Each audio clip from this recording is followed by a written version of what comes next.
Hi everyone, welcome. I'm preparing to check in on these two worm bins that have European nightcrawlers living in them. These systems have been in service now for 203 days, that's 29 weeks, and over that time they've received 18 feedings. That 18th feeding, the last one, was 11 days ago. And at that time we did notice a good amount of leftovers, but regardless, we gave them a pretty generous feeding. Those leftovers were from a feeding 10 days prior. So I'm not quite sure how much of a need there really is for food in these systems, and it's for that reason I did something a little different than I usually do. I've kind of decided to wait up until we've gotten actually into the systems to observe how things are progressing before making the selection of what to try to feed them today. So I didn't come down here prepared with any food. We're going to actually dive in, see how things look, and then I'll make a selection on what to give them today based on how things are progressing. So I'm going to get these systems up on the bench and we're going to get them fed. I believe. I think. I hope. We'll see. Let's get to work. My intention would be to give them some sort of a feeding, one way or another today. Whether it be just a very lightweight feeding of only some worm chow, or who knows, maybe they've really gone to town with what they were given previously and maybe they are in the need for a regular full-size feeding. But one way or another, I do intend to give them a little something today. Looks like we've got a good number of worms just hanging out here on this top covering newspaper. And I wondered whether this top covering newspaper would be in good enough shape to hold up for one more round, and it does seem to be that way. So we'll set it aside and we'll return it to be the top covering once again after we finish. And surprisingly enough, even these I don't know what this is, some sort of sticker maybe. Oops, sorry. Even the feeding zone indicators are holding up quite nicely. Perhaps the worms simply recognized the fact that there was a tremendous amount of food available down in the feeding area and just decided not to nibble on the paper products out on the surface or something. Well, I guess that might just account for bin number 2. Let's see how things in bin number 1 look. Over here in bin number 1, I'm assuming we've probably got a little bit more moisture than in bin number 2, and that's simply based on how heavy the system is, because despite the fact that these systems have probably been managed more or less identically to one another over their lifetimes, it did seem to me like bin number 2 here had a little bit more weight to it, a little bit heavier to lift. So I'm curious to see how things look in here once we dive in to see how they've made progress on their feeding from last time. I mean, I assume that the reason there were leftovers that we bumped into last time was because part of the stuff they got previously were things like banana peels, which the worms do require a little bit of time to break down completely. I mean, you can imagine that the stem of the pumpkin is going to be, not pumpkin, banana. Did I say pumpkin earlier? Banana peels. Banana peels are a little bit tougher for the worms to break down because it is tougher material. And then especially when they finally get to the stem, that takes them even longer.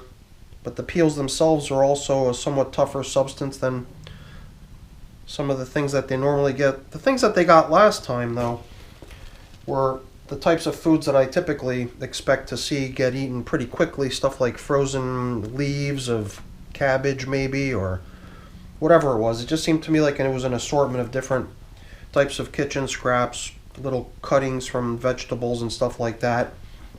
And everything had been frozen, so presumably that's going to help with the breakdown process. So like right here, I've already spotted some leftover banana stem, a little bit of peel still remaining on it. Here's some more banana peel, pretty good sized piece of it too. But they're gradually working it down.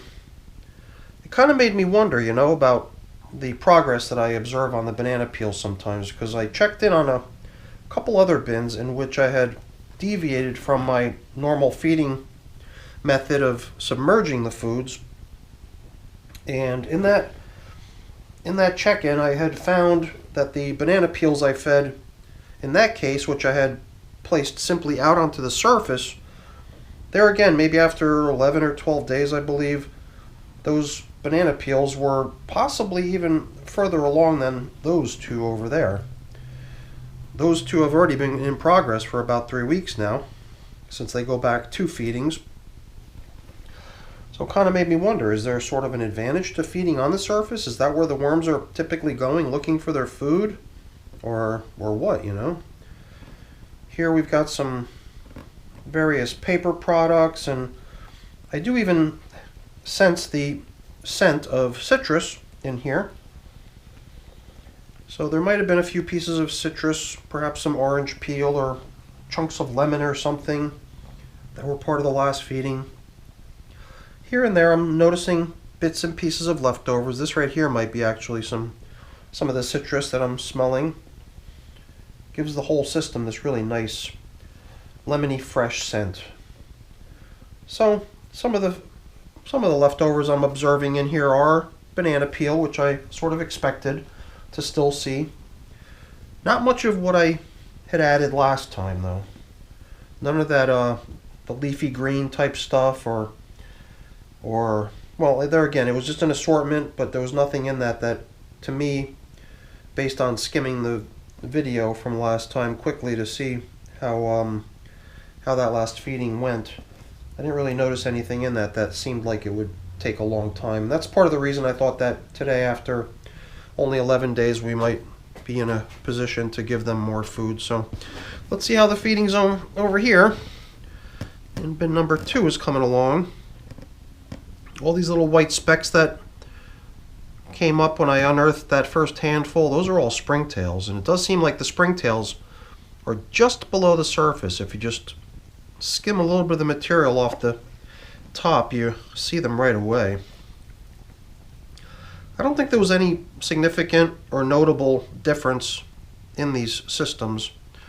They're quite similar to one another from what I remember. Nothing really stood out as different as I recall, so I think we're probably likely to bump into very similar leftovers as last time. There's another little chunk of lemon, and I'm assuming we're going to see a bunch of banana peel in here too, but oddly enough I don't think I've encountered any of it. But then it's always right when I'm saying something like that I bump into the first piece of it right there. A little chunk of banana stem in that case. I'm sure we'll probably find some banana peel in here too. Or maybe not. It always seems like just as I say something, I always sort of put my foot in my mouth, and then it always sort of ends up becoming the opposite of what I anticipated or said. So oddly enough, I'm not really seeing anything like that. I think this might be asparagus, possibly little chunks of asparagus here and there, which is also a pretty fibrous food. If you've ever eaten asparagus, you'll know that it's got a pretty fibrous outer structure. The inner portions of it, every time I feed asparagus, it seems like the worms go right for the middle of it and they hollow it out, and eventually they'll be able to eat all of it, but the chunks of asparagus always seem like little empty tubes after the worms have had a chance to start into it. So here it is. Here we go. We got some banana peel finally. I knew we'd find some in here. It would have been very unusual to find some in the other system and not find any here. So I think we're in a position to give these little guys a little bit of food. Perhaps not a very large feeding, because there are still a little bit of leftovers in here. A little bit of banana peel. Although, you know, maybe there's no reason for me to shy away from giving them a typical hearty feeding. So I think it's about time that I broke away for a moment. I just thought I would sort of prep these feeding areas with a nice, sufficiently excavated space into which we can drop the feeding before I step away to go get them their next meal. So let's do that really quickly, make sure we've given ourselves enough space to drop in their next meal, make sure we don't take any worms with us, and I will be right back.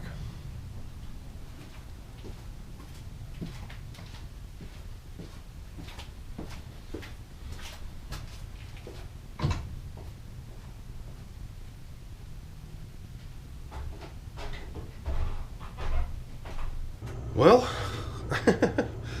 oddly enough, I thought I'd be giving them a pretty lightweight feeding today, and this is quite the opposite. This is perhaps more than I would typically put into this little plastic container. In fact, it's even overflowing here. So I completely did not anticipate how this feeding would go. I thought we'd be possibly even skipping giving them food today, but we're giving them a nice hearty assortment of different types of veggies. I just saw this big bag of stuff in my freezer, and I figured, you know what, why don't I just give this to them? And to my surprise, when I emptied it into that plastic container, it was quite a bit more than I had anticipated. So whatever. This way maybe we can give ourselves a little extra time on the next go around between the next check-in. I don't know, lately it does seem like the interval between feedings has been around 10-12 days in most of my systems. It always does seem to vary based on various things, but somehow that does seem to be the approximate interval that I've been getting back to most of my systems. So we've got all kinds of things in here, as you can see. There's a piece of lemon over here. In fact, it's 2 pieces of lemon, so let's be fair and make sure each system gets a piece. That's even a piece of tangerine peel right there. You might have noticed some chunks of tomato over here. Here's a couple more chunks of tomato.